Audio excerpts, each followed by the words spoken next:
Bonjour et bienvenue dans la seconde partie de cette émission Portrait d'ici et d'ailleurs, consacrée aux femmes qui accueillent dans leur famille des enfants qui ne sont pas les leurs.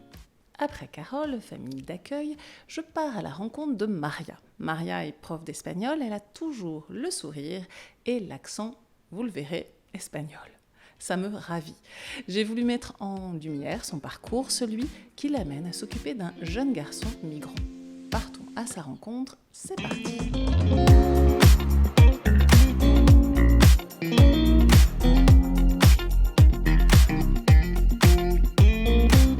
Bonjour Maria. Bonjour Gabrielle. Merci Maria de m'accorder cette petite interview. J'ai commencé par interviewer Carole, qui est famille d'accueil.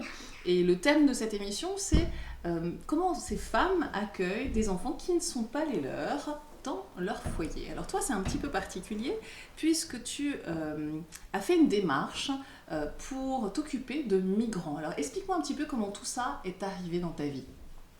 Bon, en fait, je n'ai jamais pensé à faire ces projets ou de vie. Il n'y a ou pas eu de cet démarche accompagnement. particulière. Non, pas du tout. Mais j'ai fait un remplacement, je suis enseignante d'espagnol et j'ai fait un remplacement à Fabre. Et après les vacances d'octobre, il y a un petit garçon africain qui a rejoint la classe. Qui venait d'où ce garçon? Il vient du Sénégal. D'accord. Oui, donc petit à petit, les nouveaux, je les accueillis, je demande de petits renseignements, s'ils ont déjà fait de l'espagnol, si voilà. Bon, il m'a dit que non, que jamais. Et petit à petit, je me suis approchée de lui en lui demandant s'il s'intégrait bien, s'il est venu avec ses parents. Voilà, et petit à petit, il m'a raconté un peu avec timidité qu'il était au foyer, qu'il était orphelin et qu'il était réfugié. En fait, Ali est parti du Sénégal. Vu qu'il était orphelin, sa sœur voulait, parce qu'il a une sœur qui est infirmière, elle voulait qu'il étudie. Donc, avec son cousin, ils ont organisé les voyages. Mais un voyage pas clair, un voyage dans l'Europe. Ils ne savaient pas que c'était la France qui visait, forcément. Non, Pas vraiment. non, c'était l'Europe, une meilleure vie, une vie avec des études. Donc, ils ont quitté le Sénégal pour arriver en Libye. En Libye, d'accord, d'accord. Ah oui. Oui, à Libye, c'est l'enfer. Ali m'a transmis que sa sœur, s'il avait su qu'il devait passer par la Libye, elle l'aurait jamais laissé partir. Donc il est arrivé en Libye, il a été 1 an à Libye.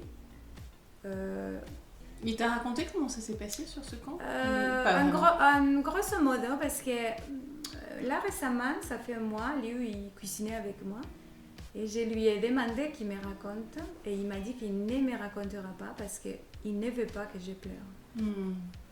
Donc on sait que je me suis renseignée, je me suis documentée, internet, c'est vraiment l'enfer.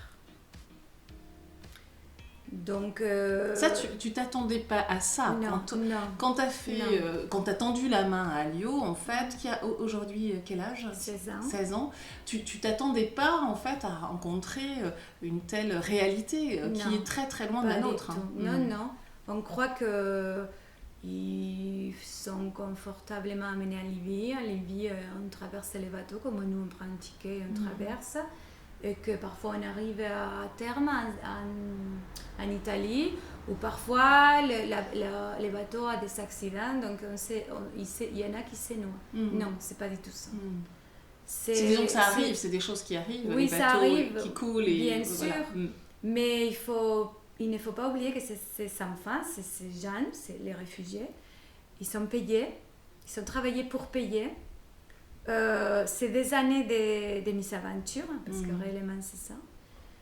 pour finalement arriver en Italie et attendre quoi?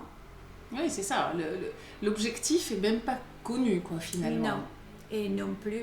Leur souffrance, à Liu, j'avais la souffrance de ce qu'il a pu ressentir quand il ne savait pas son destin, quand il a pris les bateaux tout seul. Il ne sait pas nager aujourd'hui, donc quelle angoisse il a pu ressentir ces garçons jusqu'à qu'il a de nouveau mis ses pieds à terre. Bien sûr. Oui, donc c'est ça qui m'a vraiment touchée. J'ai beaucoup pleuré, parce qu'il faut faire un travail aussi pour accepter les vies d'avant, pour pouvoir les aider aujourd'hui. Oui, je comprends ce que tu veux dire. Voilà. Donc Alieu, en fait, quand tu me racontes tout ça, et on voit l'ampleur quand même de ce qu'il a traversé, il a peur des chevaux, c'est ça qui me fait rire quand même. Il a peur de l'eau. Il a peur de l'eau, oui, ça on le comprend davantage. Oui. Mais ce qui nous intéresse de savoir, c'est comment tu as pu apprivoiser, parce que j'imagine que quand même c'est quelque chose qui se fait à petite dose, quoi. Comment as-tu pu apprivoiser cet enfant qui, même le bonheur, j'imagine que pour quelqu'un qui a autant souffert, c'est quelque chose pas forcément d'évident à accepter, à intégrer.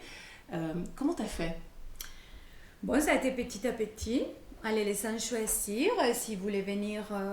Donc, les premiers jours, c'était l'invitation à manger. Après, il est venu manger des crêpes. Et après, il a fait la connaissance avec ma fille. Après, je l'ai invité marcher à la Yule. Donc, après, c'est lui qui m'a sollicité pour aller marcher. Et pendant nos marches, on a beaucoup discuté. On a beaucoup échangé. Et un jour, il m'a dit... fais-moi confiance à lui, fais-moi confiance. Je lui dis, mais je vous fais trop confiance, madame. Donc j'ai vu que c'était parti, ça a été naturel. Alors Maria, on comprend bien que s'occuper d'Alio, d'un migrant, d'ailleurs c'est pas le seul, hein, il y a aussi un autre enfant dont tu t'occupes qui s'appelle... Oui, Soumana, on est très proche de lui. Bon, on ne l'accueille pas à la maison comme Alio, mais il vient de temps en temps, il nous demande des conseils. Toutes les nuits, il me souhaite bonne nuit. Voilà. Mais voilà, c'est ça que j'aimerais comprendre. Qu'est-ce que tu apportes en fait à ces deux enfants, adultes, presque adultes hein, malgré tout. Explique-moi un petit peu ce que toi tu veux transmettre finalement. En fait, je crois que je leur apporte, c'est que eux, ils m'apportent. C'est un échange. Qu'est-ce que tu veux dire par là? C'est un échange. C'est moi, je le fais avec mon cœur. J'attends rien. J'attends les réussites pour eux. Les jours qui partiront en me disant qu'on est autonome, on a un travail, je serai la plus heureuse. Je fais tout ça et je n'attends rien. Mais pour être autonome, il faut avoir un guide. Et ils n'ont plus de guide. Ils n'en avaient pas puisque les parents sont décédés. Donc, comment tu les guides, toi? Bon, moi, concrètement, ils sont donc dans un foyer. Donc, il y a les éducateurs, il y a les référents, il y a les directeurs, directrices dans ces cas-là. Mais ils nous demandent des conseils parce qu'ils ont beaucoup de questions. On les rassure et on leur donne de l'amour. C'est des enfants, c'est des jeunes qui ont besoin d'amour, de réconfort. Comment tu le concrétises auprès d'eux, cet amour? Comment ça va se symboliser? Est-ce que c'est justement en partageant des moments avec eux? Oui, des moments. Je fais des bisous comme si c'était mes enfants. Voilà, c'est ça. D'accord. Je leur conseille, je leur fais travailler le français. Oui, ils font partie de la famille. Et... Tu m'expliquais que aussi tu les guidais dans comment un peu gérer, sans être intrusif, l'argent et comment, justement, tu parlais d'autonomie, donc ça fait partie aussi des choses que tu leur expliques. Hein. Bien sûr. D'être aussi reconnaissant, hein, ça fait partie des choses que j'ai entendues quand on en a discuté. Et alors, comme tu les accueilles pour des activités en famille, justement, comment tes enfants, ton mari également, accueillent Alio, par exemple?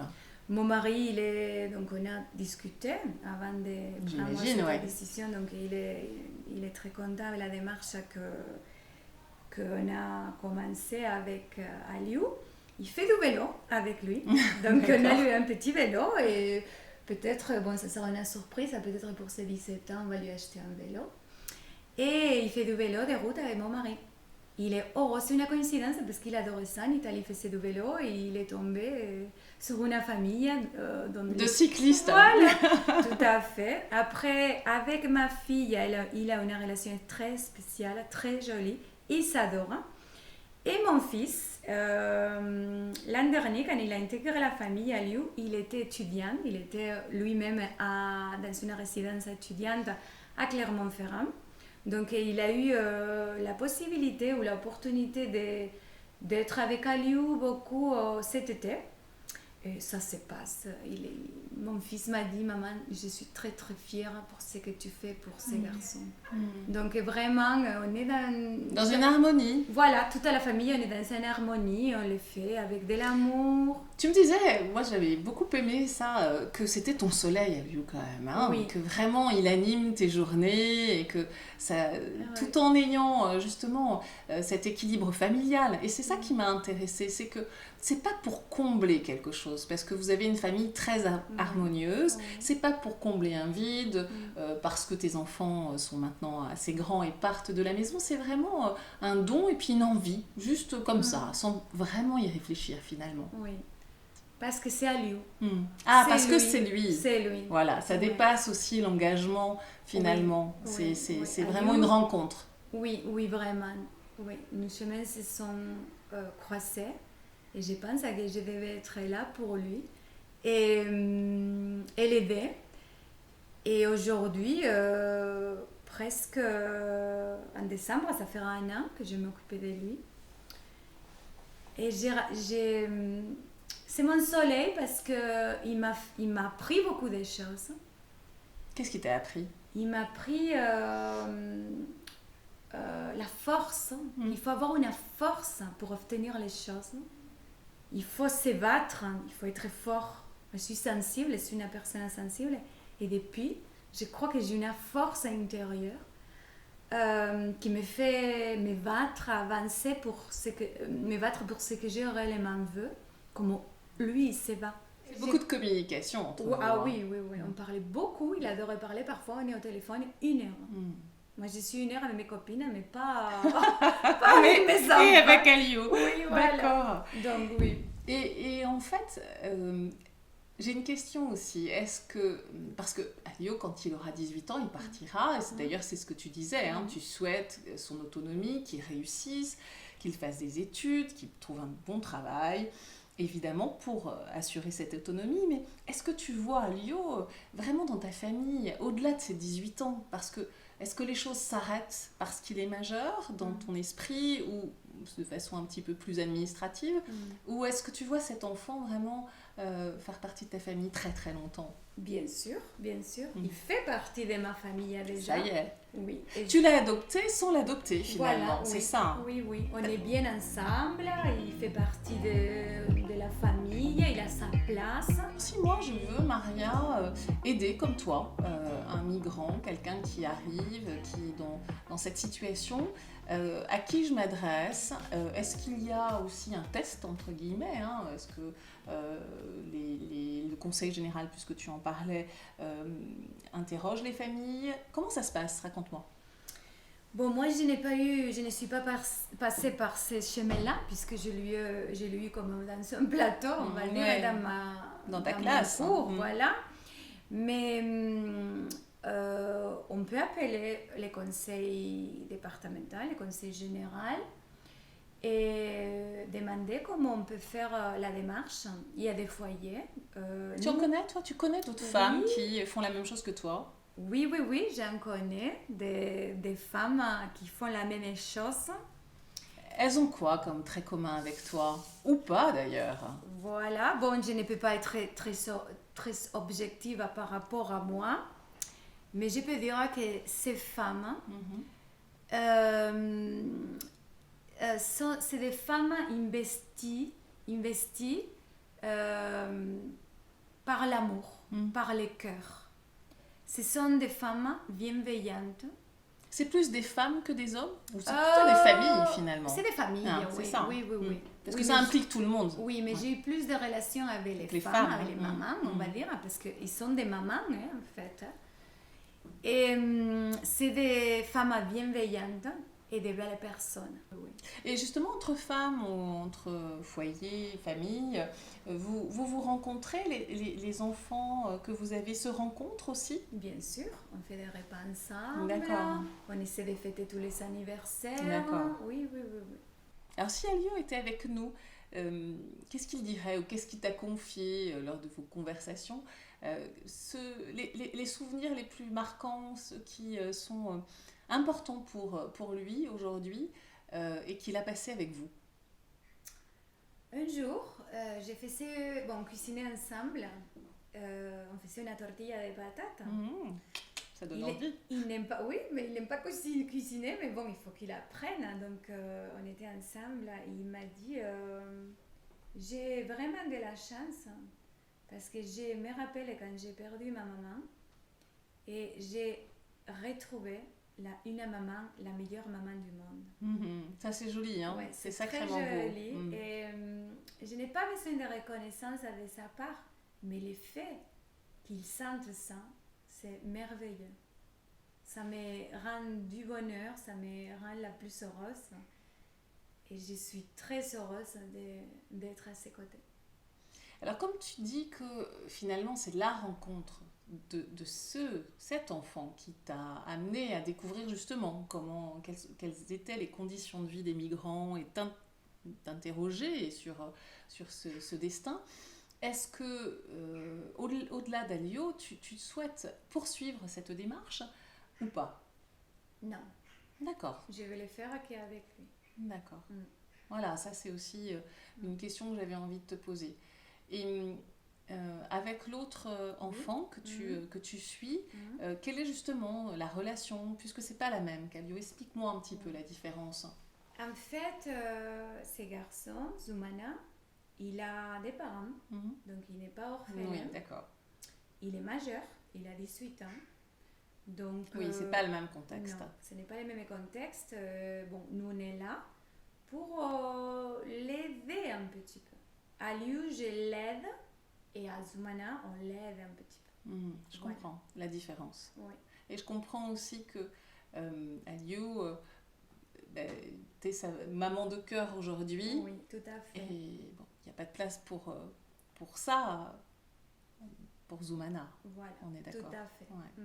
Je te sens portée par l'énergie d'Alio. Et je pense que donc du coup, il aura cette énergie pour en effet réussir au-delà d'un métier, mais réussir à être un homme finalement. C'est ça que tu transmets. Bien sûr. Bon, merci beaucoup Maria pour cette interview, parce que c'est un petit peu de toi aussi que tu donnes, c'est pas évident, il y a un côté un petit peu intime malgré tout. Donc merci franchement d'avoir pu te livrer ainsi. Je vous retrouve dans une prochaine émission Portrait d'ici et d'ailleurs. Si vous souhaitez laisser vos commentaires sur la page Facebook Gabrielle avec 2 L, n'hésitez pas. À très bientôt.